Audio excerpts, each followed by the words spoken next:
बच्चों ने प्रोजेक्ट बनाया है। इस प्रोजेक्ट पे इन्होंने लिखा है, ये देखिए, हेल्दी फूड अनहेल्दी फूड, यानी कि शुद्ध खाना अशुद्ध खाना। आप लोगों को पता है अगर हम शुद्ध खाएंगे तो हमारी सेहत अच्छी होगी, और अशुद्ध खाना खाएंगे तो उससे हमारी सेहत खराब होगी, हम बीमार पड़ेंगे और जल्दी जल्दी डॉक्टर के पास जाएंगे, और फिर उससे हमारे अंदर एक बीमारी पनप जाएगी। इसलिए हमें चाहिए हम खाने को हमेशा स्वच्छ खाएं, साफ सुथरा खाएं और अच्छा खाना खाएं। सिर्फ इस पर ध्यान ना दें कुछ भी खा लें।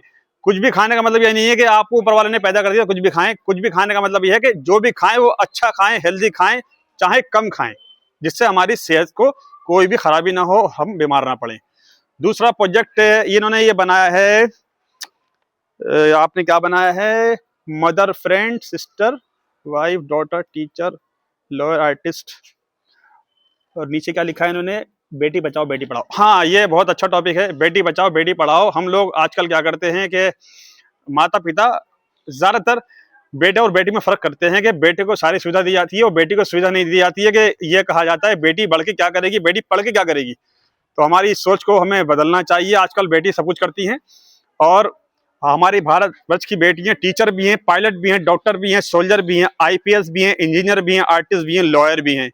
इसलिए हमें बेटी को बचाना भी है और बेटी को पढ़ाना भी है, क्योंकि एक बेटी पढ़ती है तो पूरे परिवार का निर्माण होता है। इसलिए बेटी बढ़ाने में और बेटी बचाने में, बेटी पढ़ाने में हमें सबको सहयोग करना चाहिए, और इस बात को हमें आगे भी पहुंचाना चाहिए। ये भी देखिए, एक बेटी है, इसी स्कूल की स्टूडेंट है, इन्होंने एक स्पीच भी अभी दी थी इसी टॉपिक के ऊपर। और ये जो इन्होंने दिखाया है, विकसित भारत बुलेटिन 2025-26, उसमें क्या लिखा है, स्मार्ट भारत बनाएं, और दूसरा क्या है, स्वदेशी, वोकल फॉर लोकल। इस टॉपिक को मैं शॉर्ट में बोल चुका हूँ।